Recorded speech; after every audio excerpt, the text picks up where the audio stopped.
Bem, sejam mais uma vez bem-vindos ao estudo do livro da Sueli Caldas Schubert, Obsessão, Desobsessão. Nós estamos no capítulo 7 da terceira parte.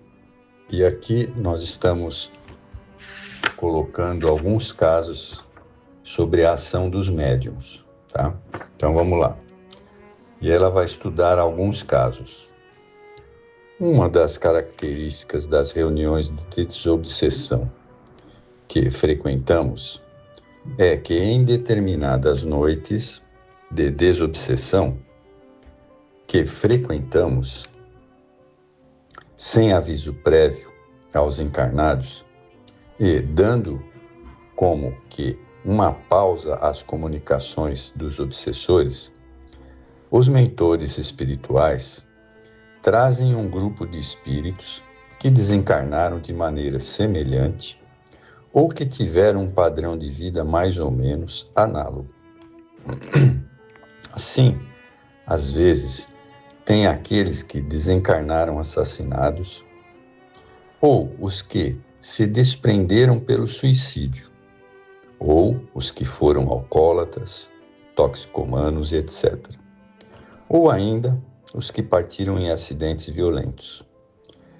Nestas noites em que as aflições dos espíritos se mostram de forma inenarrável, a reunião assemelha-se a um pronto-socorro espiritual com toda a equipe, tanto do plano físico quanto do espiritual, amparando, medicando e aliviando os que estão passando por grandes sofrimentos. Os médiuns recebem esses irmãos com todo o amor, exprimindo para o grupo as dores sem conta que padecem.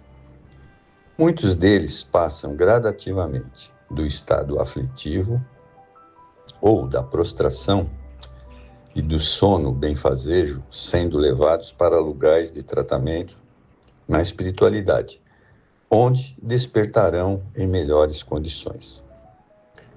Foi, pois, numa dessas noites em que as manifestações eram todas de entidades vítimas de assaltos que recebemos psicofonicamente uma senhora que residia num subúrbio do Rio de Janeiro. Através das cenas mentalizadas por ela, ficamos cientes da sua desencarnação, quando visualizamos todas as ocorrências. Estando sozinha em casa, já que o esposo não estava, pressentiu que em seu quarto havia entrado um homem com o intuito de assaltá-la. Era tarde da noite, e ela, deitada na cama, despertara, surpreendendo o ladrão. Tomada de pavor, quis gritar, reagir e mesmo fugir, mas foi por ele apunhalada. O horror experimentado pela comunicante nos invadiu também, e vimos toda a cena do brutal assassínio, bem como os detalhes do quarto envolto em penumbra. Esta senhora foi acalmada pelo doutrinador através do passe e de palavras reconfortantes que a levaram a um estado de sonolência, com a finalidade de desligá-la do clichê mental que revivia continuamente e do estado de pavor e revolta em que se debatia. Segundo caso, comunicou-se uma entidade desencarnada por afogamento num desastre com um carro Kombi. Esta caiu no rio, repleta de passageiros, inclusive crianças. Ninguém se salvou. Esse desastre ocorreu há alguns anos. A comunicação deu-se 1 mês e pouco depois do fato. O espírito revivia mentalmente a cena, debatendo-se em incalculável aflição, e esta foi também vislumbrada por nós. Emocionou-nos a impressionante visão dos passageiros em luta com a morte. Foi um quadro muito triste, e que até hoje não se apagou da nossa mente. Lembramo-nos com nitidez das ocorrências tão lamentáveis. Foi socorrido e aliviado, sendo amparado por mentores. Terceiro caso. Ligou-se a nós um espírito que desencarnou pelo suicídio. Apresentava-se como uma moça bastante nova e o quadro da sua desencarnação era repetido continuamente. Foi num quartinho pobre que se enforcara num ato de supremo desespero. A cena desenrolava-se desde o momento em que ela subia a escada do prédio velho e sujo, até quando entrava no quarto e consumava o gesto extremo. Estava no auge das suas agonias e do cansaço. Medicada, aliviada, passou a estado de sono anestesiante quando foi levada pelos amigos da espiritualidade. Uma coisa que a gente pode notar aqui é o sono, não é? Eles colocam os espíritos para dormir porque nessa sonoterapia eles acabam tendo sonhos e aquilo vai aliviando cada vez mais o estado em que eles se encontram, não é? Então é uma técnica. Sopesando as razões aqui expostas, não é difícil entender-se o quanto é indispensável que a atuação dos médiuns seja a mais segura e equilibrada possível, de tal modo que, ao término dos trabalhos, já estejam refeitos, plenamente desvinculados dos clichês mentais exteriorizados pelos comunicantes, bem como dos fluidos negativos. O normal é que estejam revigorados pela assistência dos benfeitores espirituais, deixando o recinto da reunião com o coração leve e feliz pelo dever cumprido. Outro sim, um médium que, ao final da sessão, prosseguir sentindo-se mal, mesmo após ter sido ministrado passes antes do encerramento, evidencia que não apresenta ainda as condições ideais para o Ministério da Desobsessão. Já presenciamos casos em que, após o fim dos trabalhos, o médium se apresentava desequilibrado, dizendo-se envolvido por entidade que desejava comunicar-se, a tal ponto que foi preciso socorrê-lo com novos passes e até a doutrinação dele mesmo. Isso também nós fazemos lá na Casa Fabiano. Quando terminam as sessões, se alguém estiver passando mal, a gente leva na sala de passe e dá mais um passe.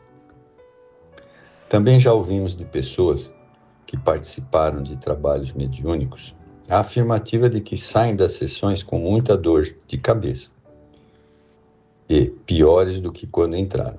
Em tais situações, deduz-se duas de uma.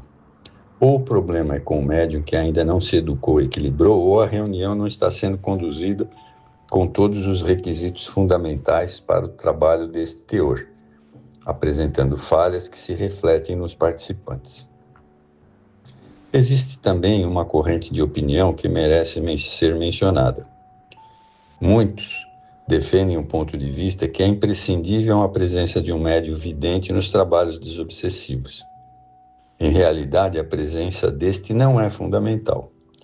Caso, porém, exista este elemento no grupo, deve ele ser disciplinado e controlado, pois não é de bom alvitre que fique narrando a todo instante o que está vendo. Esse método pode sugestionar ou induzir os outros médiuns, além de ser uma quebra na concentração, por despertar interesse e curiosidade. Há outras formas de percepção, talvez mais seguras que a própria evidência. Referimos-nos principalmente à possibilidade de um médium de distinguir, pelas vibrações, pela sintonia, o tipo de entidade que se comunica e assim captar o seu pensamento. A atuação dos médiuns videntes é, aliás, um item muito interessante que mereceria um estudo à parte. De passagem, diremos apenas que esta faculdade exige muita humildade, discernimento e prudência por parte do médium. Qualidades estas que o ajudarão a discernir o que está vendo sem se envaidecer, sem se exaltar, sem enxergar, bem como ter um critério muito ponderado e moderado sobre o que deve e o que não deve dizer ao grupo.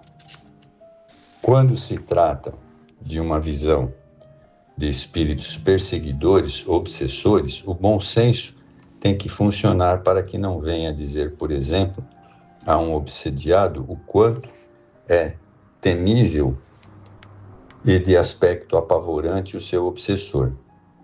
Se se trata, por outro lado, de um quadro de grande beleza, convém funcionar a humildade e a prudência, pois na maioria das vezes o médium deve calar-se sobre as suas mais belas visões.